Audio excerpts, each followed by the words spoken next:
Welcome back, y'all. Coach Paul Malala, 1 Degree Coaching. So humbled and grateful that you're back here watching on our channel today. I'm going to be sharing a segment from my You Have Infinite Power coaching program, which is our signature course at 1 Degree Coaching, based on a chapter called Self-Image. And I reference a lot of my mentors, and Bob Proctor, who was one of my mentors early on in my personal development career, has a quote, and I'd like to share it with you. Science and psychology have isolated the one prime cause for success and failure in life. It is the hidden self-image you have of yourself. Self-image, you think it's external, but it's really internal first. As I'm filming this, I'm 52 years old. I like to think this version of myself I've been speaking to for over 20 years. Literally, I'm not kidding. In my 30s, I was visualizing this version of myself in the suit, the fitness, the lifestyle, what I'm actually doing currently in my business. I like to think that I've manifested this self-image over time. It's funny, my wife recently pulled up a series and she goes, I was in love with all the different Pauls. As I'm filming this, we're 30 years together and 26 years married. And she goes, I'm gonna do a series of photos from your 20s, your 30s, your 40s into your 50s and see literally the transformation. This is not from an ego standpoint. This is literally, self-image is how you and I perceive ourselves. And it starts with the internal dialogue that we have inside our minds first. It's the seeds that we plant about who we want to become, how we want to be perceived and viewed in the outside world. But what I can say is that self-image can either inhibit or empower you, depending on how you view yourself. I know what that feels like. I reference a lot. As a child, I had zero self-confidence. I was bullied, and when I was a younger teenager, I was a martial art competitor, but I had this version of myself. I call him second best Paul. The bullied kid I call easy target Paul. And when I was in high school, I was extremely self-conscious of my body, my physique. I was so skinny, and plus I was short. Again, I talk about this a lot. I have no control over my height, but I have control over my physique and my fitness. And so I had a horrible self-image and I overcompensated. That's why I have like wise ass Paul. And in high school and maybe the early 1990s, people used to call me Paulie. And I tell people, hey, if you call me Paulie ever again, I'm gonna throat punch you. I killed that dude off in 1992. It's not who I am anymore. And it really freaks people out because I've evolved and improved my self-image over time and still gonna do it. So self-image, I think, can either create confidence or insecurity. And you got to be really careful with this boundary here. And if you don't have, this is my opinion, if you don't have a positive self-image, you fall to the prey of other people judging you. So there's got to be a level that you feel really confident, but then you still remain humble. And I know what that's like too. I think I got to a point where I was really, really confident and overcompensating, and then I lost my humility. And then God finds ways to humble you, because he did to me. And I released my ego, but I still build up and remain confident, but have a sense of humility. I think that I can have a balance to attract people in my life. But constantly worrying what other people think translates to very much into like a self-sabotage, negative thinking. I call stinking thinking. And it's not what you and I want. So we have to really work on our self-image and our confidence. I believe that successful human beings have a positive self-image of themselves. So in this video, I'm going to share a series of questions that I put my coaching clients through, and we'll go through it. And I want you to assess your own little self-image audit, and then you can kind of figure out on where you fall. So here's a question. First question I ask my clients is, do you admit your mistakes? True or false? And again, you might be a hybrid of true and false, or maybe true or false. That's fine. But when I think about that, I think about my pseudonym, Grandmaster Kim. Now, pseudonym means teacher of life. Grandmaster Kim was my martial art grandmaster, and he's kind of like my Mr. Miyagi. And I remember him saying to me in his Korean accent, "You make mistake?" "Oh, yes, sir." Ask my wife how many mistakes I make, right? And he goes, "What do you do when you make a mistake?" I say, "I'm sorry." "No. First thing, make mistake, you first admit. You admit it. You take ownership. The second thing you do is you ask for forgiveness. You ever hear someone that says, "Oh, I'm so sorry. I'm so sorry." It sounds just weak. So now I go, "My bad. That's completely on me. Please forgive me." And then the third step is we do a customer service or a recovery. So if I made a mistake in business, I say it's on me or on our team. I take full ownership. I'm, a leader in our 1 Degree team. Full responsibility. Please forgive me. Please forgive us. And then there's something to recover. Here's a free bonus call. Here's this. There's a service recovery. And if you make a mistake in your intimate life or your relationship, you admit it, you ask for forgiveness, and you do something to overcompensate and get brownie points, right? So think about how you make mistakes. Years ago, I never would admit my mistakes. I had too much ego and pride, killing me. Now, I like to think I'm more humble, I have more humility. Number 2 question, I stand behind my values even though others may disagree with me. Now I'm gonna jump to another question. And the other question says, and I wanna compare the both, right? Because they're both in alignment. I don't change my personality to suit others. So let me pause here for a second. I don't change my personality to suit others, true or false? When I was a professional martial art teacher, I had different variations of personalities of students or children. I'm a pretty high energy, passionate person, if you know me. My wife says I'm intense, okay? And at times I could speak with energy and passion, and I had to learn how to calm down and pause a little bit to connect with people. But I remember if I had a student that would come into our martial arts school and he or she is not confident and quiet and shy, I would drop to a knee, I would lower my voice, slow my pace down, and gently speak to that child. I also, in business settings, not that I'm being fake, but I will match and mirror someone's energy or pace. I have a client, Steven, who's a financial advisor, and he talks really fast like this, and he's from Long Island, and he loves the Islanders, and he talks like this. And when I'm on the phone with Steve, I match and mirror. He's like, yo, Coach P, we're like, I love you because we're the same flow, we're the same energy. But then I also have a woman named Vanessa. Vanessa is slower and quieter and calmer. And when I speak to Vanessa, I actually slow my pace down. Am I being fake? No. I'm just kind of matching, mirroring the personality as a teacher, as an influencer, to communicate, to make an alignment with me and my client. Okay, but let's go back to question 2. I stand behind my values even though others may disagree with me. Values in our process are your standards, some non-negotiables. If someone is not respectful, I don't care how much money you pay me or our team, you're out. If someone has a misalignment in our core values, in the standards that we operate in our company, or even as a family, or even as a friend, I don't care, you're out. So I will stand behind my values even though others disagree with me, true or false. I'm just sharing some of my personal experiences as you're going through. So when you hear the question, answer, is that true or is it false, or is it a hybrid style? Let's go to question 3. I'm comfortable spending time alone, true or false? Grandmaster Kim, you like being alone? Yes, sir, I love being alone. No phone, no music, no TV, no book, no pet, 1 hour by yourself. What's he alluding to?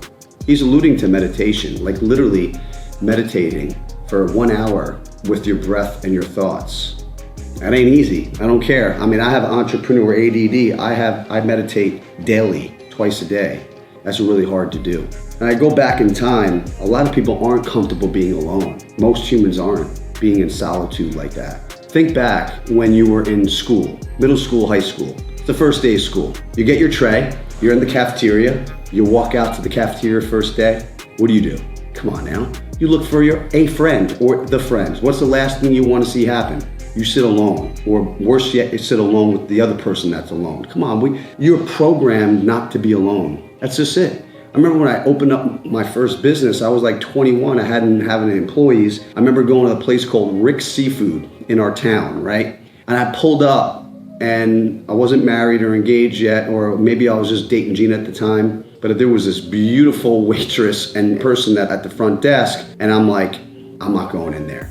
Why? Because she's gonna think I'm a loser sitting all by myself. I ended up going down the street to my buddy Marco's Italian restaurant, Gino's, and then I hung out with him. You know, I was not confident being alone. Now, honestly, I meditate alone. If Gina doesn't walk with me in our morning gratitude walks, I enjoy being alone. I do. I like to being with my thoughts. At night, I walk again. I sit in my sauna and I contemplate. So think about that. Are you comfortable spending time alone? That shows really good self-image, self-confidence. You don't need other people to entertain you, right? Or a device, a dopamine. Be with yourself. Number 4, I affirm myself and others. Like, what do you mean by that? I love working out. When I see someone that's put time into their fitness, male or female, I gotta be more careful with female. They don't think I'm hitting on them, but like, I compliment people all the time. I'm like, man, you look great. You lost a lot of weight. Yeah, I lost a lot of weight. Like, I noticed. You know what I mean? I'm constantly affirming people, like complimenting people. But also, you know what? I think self-image is not to be arrogant, but like, you gotta affirm yourself too. You know, true or false? Can you give yourself a compliment and let alone give other people a sincere compliment and really affirm when people do well or when you do well? Think about that. Number 5, I easily accept compliments from other people. True or false?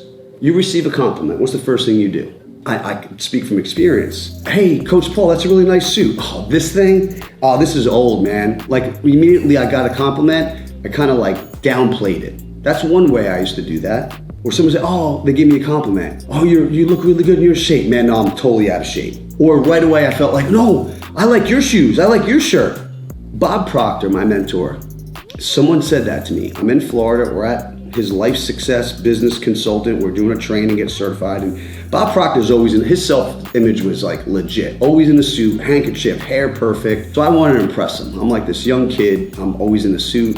And that's exactly what happens. Someone said, oh, I love your suit. I love your shoes. I'm like, oh, this is, and Bob Proctor heard it. And he looked at me and goes, you know what, young man? This has blew my mind, by the way. If you can't easily accept simply a compliment, don't expect the universe to provide you with any other levels of abundance.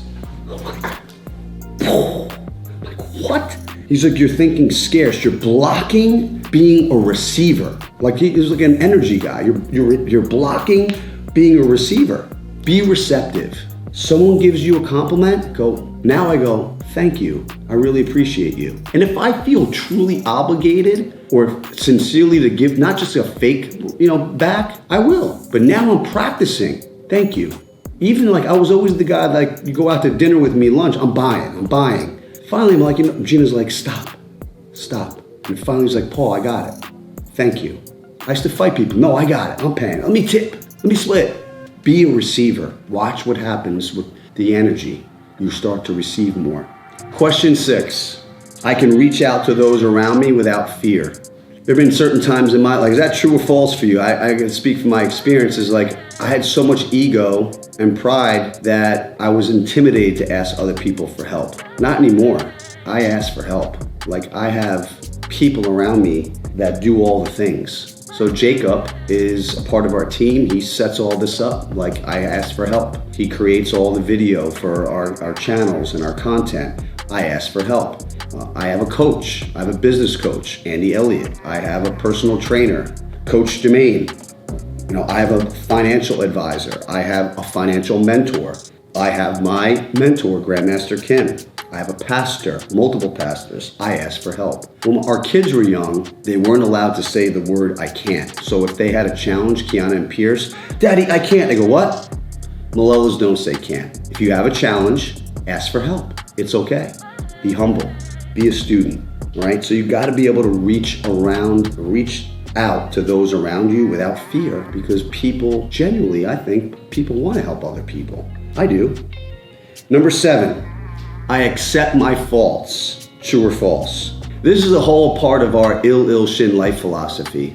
Every morning when I wake up, I have a Korean tea ceremony and, we have hot water and we pour the hot water in the teacups and I have a separate bowl. And every morning I'm very mindfully, intentfully pouring out bad habits that I believe I want to eliminate or reduce for the next, say, 12 to 24 hours. This is a whole idea about be better every day. It's about awareness of things that are either bad habits, bad thoughts, like things that I know I can improve upon. Currently, I'm working on not cussing.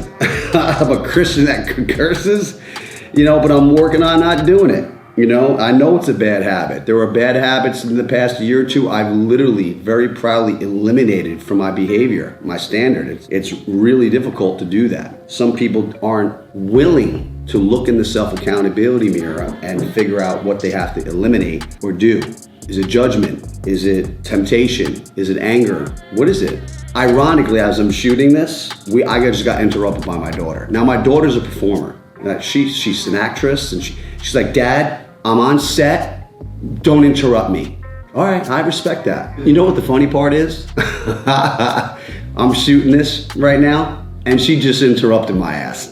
I looked at her, I'm like, what the hell? It's like, oh, wait, it's okay, double standard? Like, I can't interrupt you on set, but I'm on set, and you just got interrupted. And there was a part of me that slightly got upset and looked at her with like a little bit of disappointment and anger. And I was off my center for a second. That's something I'm working on, okay? That's in real time right now. Number 8, I'm happy for the success of other people. True or false?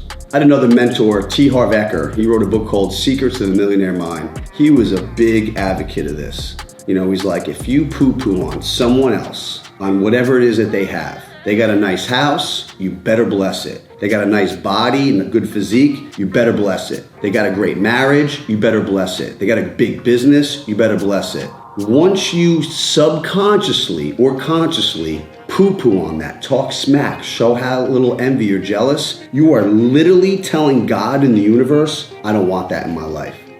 That's it. I see someone in a really nice car, I'm like, man, beautiful car. Your house is amazing. I've been blessing people now that have put out confident, successful children in the world. Because I'm at the point now when I'm videoing this, my daughter's 20 and our son Pierce is 18. And I like to think that Gina and I are putting out 2 positive human beings out in society. When I see someone that helped raise really successful kids, I'm blessing that. I see someone that has a long-term marriage that didn't just fold and they overcame adversity, I'm blessing it. I'm blessing people with the body, I'm blessing people with the money. There's no poo-pooing from the Malalas. And I'm telling you right now, if you ever have envy or jealousy on anybody's stuff, you ain't gonna get it. Because God's like, oh, that's no good. I ain't gonna give it to you. So that's that. How's your self-image there? Number 9, I'm calm and possess inner peace. This is a big one. Am I calm and possess inner peace? We had another video talked about the different levels of awareness, and the highest level is disassociation, what we call enlightenment. And getting to a state of being calm and having inner peace, that ain't easy. I'm telling you, it's really hard.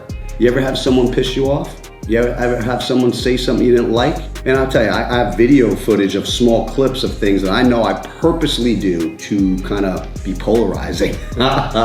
They don't watch a whole video, but there's a little piece, and it pisses them off, and they attack me on social media, right? I'm getting it, that's all good, but you haters out there, guess what you're doing? You're boosting my algorithm, so thank you. And by the way, I ain't for everybody. That's just it. I'm not for everybody, but it was a struggle for me. I was really upset. I want everyone to like what I teach and like what I do, but not everyone's gonna like my style. That's cool. But getting to a state of calm and inner peace, I think is one of the most difficult things to do. So that's the question, true or false. Number 10, I love who I am. My pseudonym Grandmaster Kim goes, oh, you should love yourself. Hug, I love myself. Honestly, I will say, man, if you can't love you and be a good finder on your life, you ain't gonna be lovable. You gotta love yourself. You gotta find all the good things in you that are beautiful. And I'll tell you what, God made you perfect just the way you are. You may not like certain things about you, man. I wish I was taller. I have no control, but I love who I am. I like how I'm evolving. There are versions of me that I don't like who I used to be. I'll be the first to admit it. There are versions of me that I'm not proud of. I don't want to be. I don't even want to go back and reflect on them. But they forced me to become who I am today. You know what I'm really excited about? Know who I really love? The 72 version of me, 20 years now ahead. I'm excited about that, man, right? Love yourself. True or false? I love who I am. Number 11, I am open with my feelings for other people. True or false? I'm an Italian. We're supposed to hug and kiss, and even my dad, my brother, all my uncles, I do that. I have no problem telling people that I love you. And that's something that we tell our kids all the time. There are 4 things I tell my kids. I love you. I'm grateful you're my child, even though you just interrupted me on this video. I love you. Sometimes I say, I may not like you. I love you though. I'm proud of you, and I believe in you.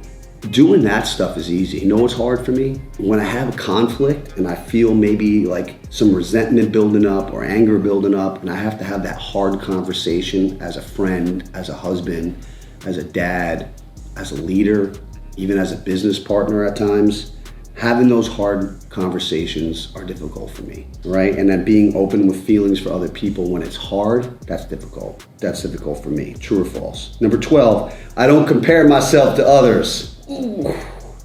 True or false? Man, it could be really devastating when you compare, or it could be an asset. I like to compare to myself to people that are 1%ers, but I do it in a healthy way. Currently, I'm filming this right now. This year, I'm going to compete again in men's physique here in Charleston. I'm training for my next show. And I'm comparing myself to? I'm comparing to those 1%ers on stage. Now, I'm going to be in the master's class, and most men my age, I like to think I'm doing pretty well for 52, but you know who I'm comparing myself to? I want to compare myself to those 30-year-olds, 20 years my junior. That's the better division. I'll compare to them. I like to think when I was in the martial art industry and I had an organization, we were in the 1 percentile in that industry. I want to become a 1% dad, a 1% husband, a 1% 52-year-old. Someone sent me a video, and this is not to brag, but I still bench press 315 pounds. I got video of it, and someone sent me, Paul, how old are you? I'm 52.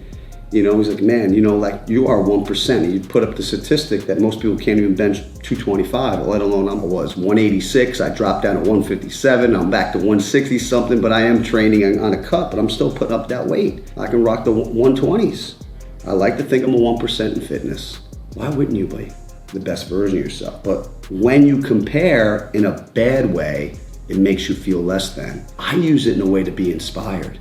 I want to compare myself to the people that want to be great in their respective areas and model that and respect them. I want to be called up. So use the comparison in a way to serve you, to emulate those people because they're leaving clues for you. Number 13, I believe I have something to offer for others. True or false?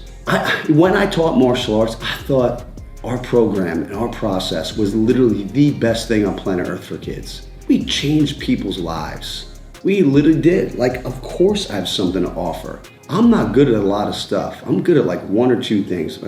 You could call it whatever you want, ego, but I'm a legend in my own mind. I believe that when I'm in a position to serve and to teach and to lead and to inspire and guide, man, I believe our coaching process at 1 Degree Coaching is a full transformation personal development course for personal and professional lifestyle shifts. Literally, I believe that in my heart. When people go through our process, literally changing everything in their life, their income, their health, their intimate relationships, their connection to God, literally you can't put a price on that shit. I believe I have something to offer to you. And someone's like, oh, aren't you doing too much? Are you putting too much stuff out there? It's a lot.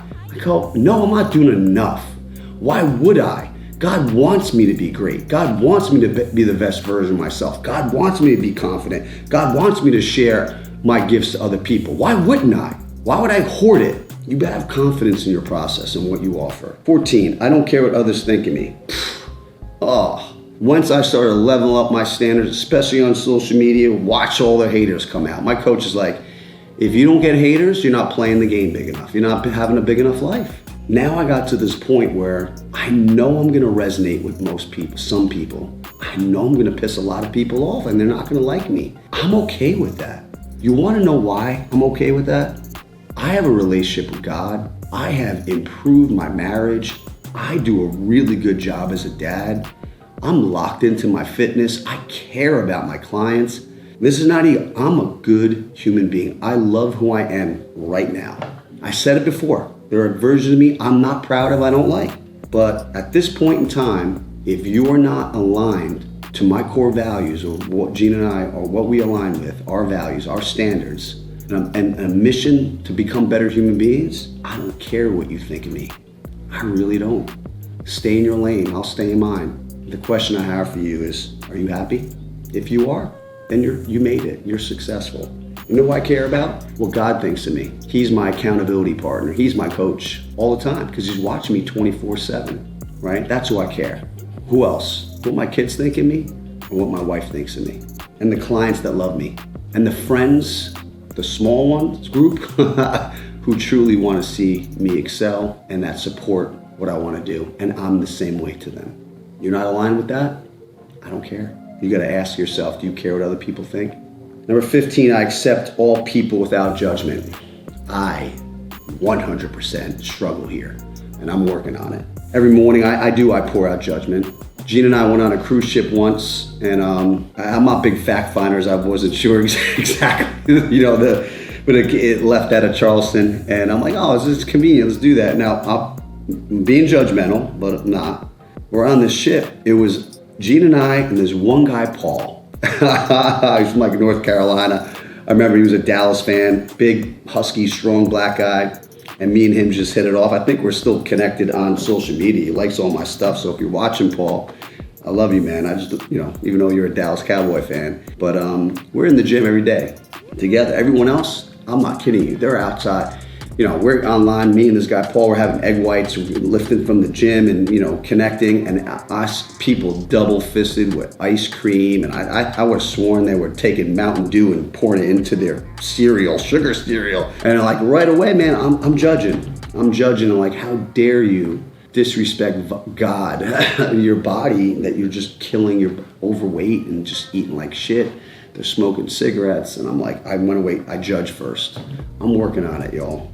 I judge right away. Then I go to the next thing where I want to help everybody and coach everybody and make them better, but they don't want any help. I accept all people without judgment, true or false. Man, that's something I'm working on. Now I'm doing my best to kind of align and I have this new empowering statement that people are doing the best they can with the resources they have. It's not about me. A lot of people think I judge and I call them out. Do I judge? Yeah, I think I judge. But my next intent is to call people up.